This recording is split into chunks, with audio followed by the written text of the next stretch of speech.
Namaste, this is the Voice of God channel, and this video is about the upcoming plan of opening schools.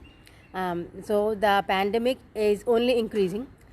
If the schools are opening now, it is sign that there might be more resistance in children and they may not catch the infection, or parents are feeling more equipped to deal with it, or it's simply exasperation of the government that how long can the lockdown continue.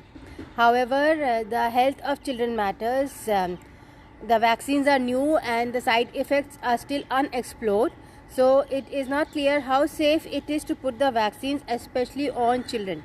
Now 90% of children might be immune to vaccines, but 10% can definitely get side effects which can be severe.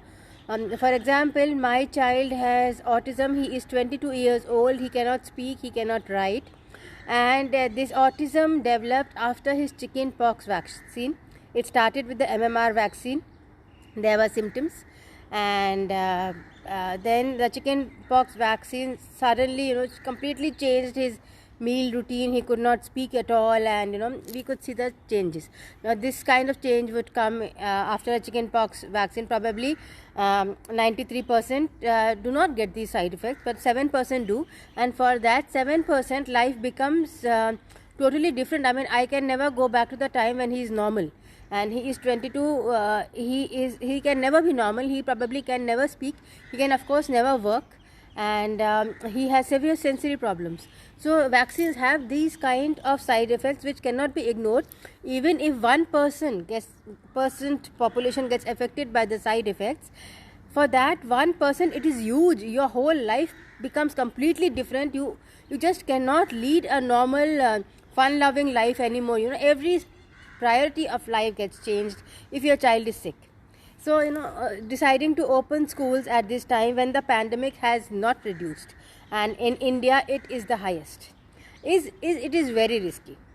62% of the parents in some research have said that they do not want to send the children to school.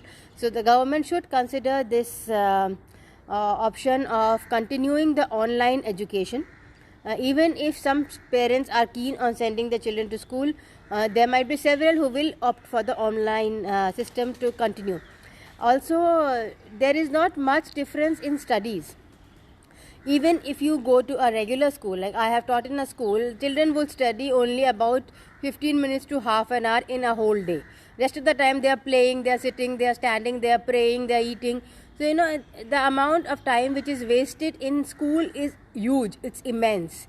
Normally parents did not know of this because the children went to school and they thought they would be studying all the time.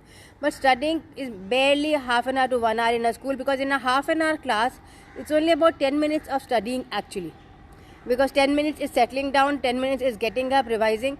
So though that 10 minutes is it is very effective. It is like direct communication.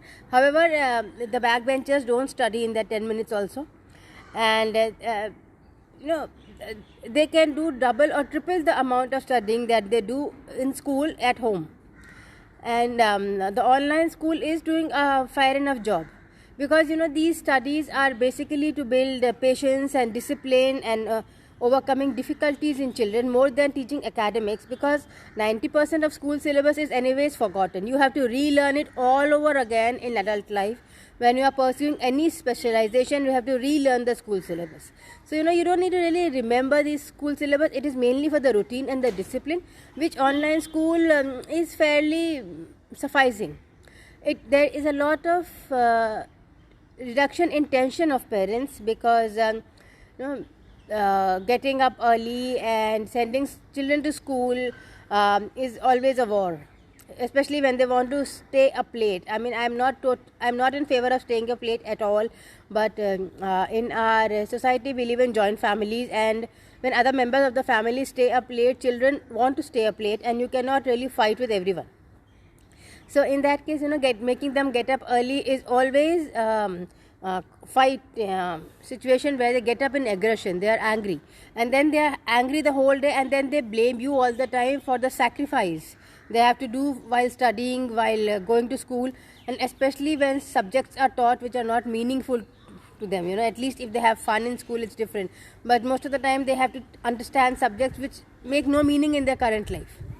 So that way, education is still traditional. Whereas in countries like Finland and all, subjects have almost been eradicated for practical education, and from schools, children start learning what they like. It is a much less populated country.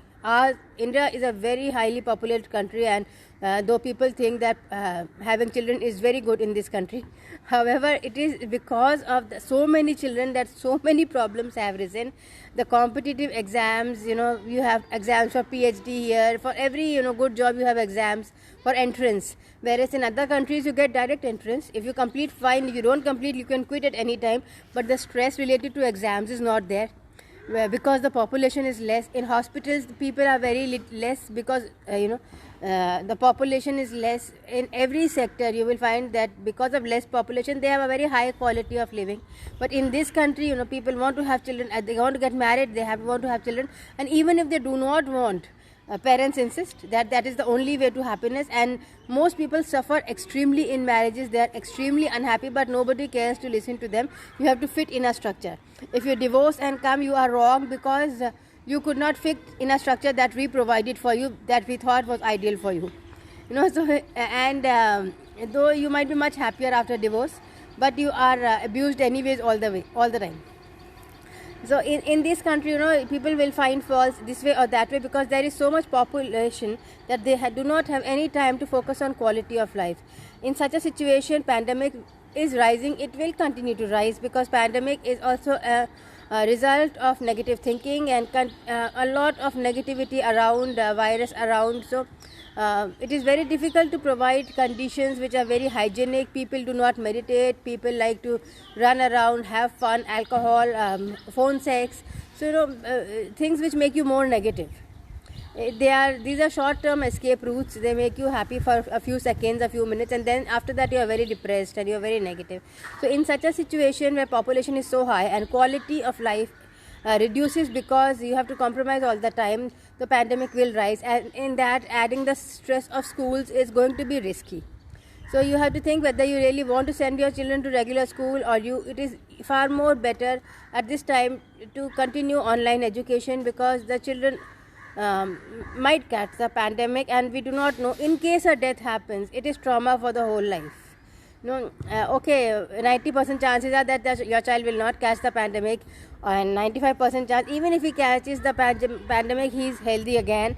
But if 1% chance also is there that there can be a death, it is very risky. It can be trauma for your whole life. So you have to think on those lines that how safe is it. And education is can be done at home also. It can be done at homeschooling. It is not something that it is your work and that you have to go up. Someone will die if you don't go. Like if you are a doctor or if you are a teacher, you have to go and teach. You are an adult, you have immunity, but children have less immunity. So that way it is definitely risky, and online education should remain an option. If parents voice this together, the government will hear, because the government is providing schooling only for the parents. And if parents protest, then obviously this opportunity will no longer be useful, and then government will decide to not open the schools right now. Even at a later stage, online education should be an option now, because we are no longer in olden times where there was no internet. YouTube is excellent for teaching a lot of subjects. If you cannot understand in schools, you can always go on YouTube and you find syllabus, you find answers, you find several different types of lectures on the same subject. So YouTube is very good for learning. And so you can have an online school platform, and you can additionally learn on YouTube. It saves time of traveling. It saves time from gossiping and all the things which school provides, which is a lot of fun but not very development oriented, because it's a lot of waste of time in effect. And children can play at home also, especially if you are living in apartments and societies where there are groups of children playing. So children can play at home also. There are dance classes, there are music classes which are held separately. Children can attend those which are in smaller groups than school. So it is always useful to consider online education as a method of learning in the future. that insist on traditional education, because tradition anyways has not led to increased happiness. Highest rates of depression are in India. It is a very traditional country and there are highest rates of depression. So it is a serious matter where you need to question your tradition. And if people are unable to follow a tradition, that means that the tradition is out of context, or it is no longer useful, and you have to change the methods of living, the methods of worshipping, so that you actually reach God and you actually reach positivity. God means positivity. God does not mean an idol somewhere far away from you. God is here and now. And if you are positive, you are connected to God. So these things have to be realized, not discarded as preaching. And these are everyday parts of life. And if we need to educate our children so that they can question beliefs which are no longer true, and so that they can change their life according to the current need and become happy as adults, which is most important.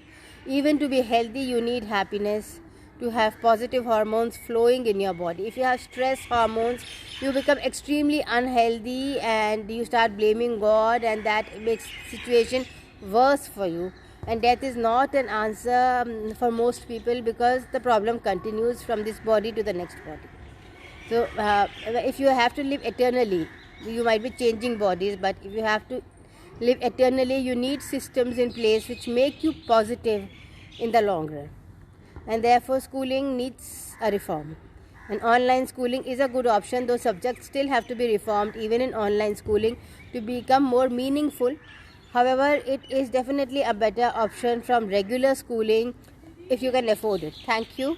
Please like and subscribe.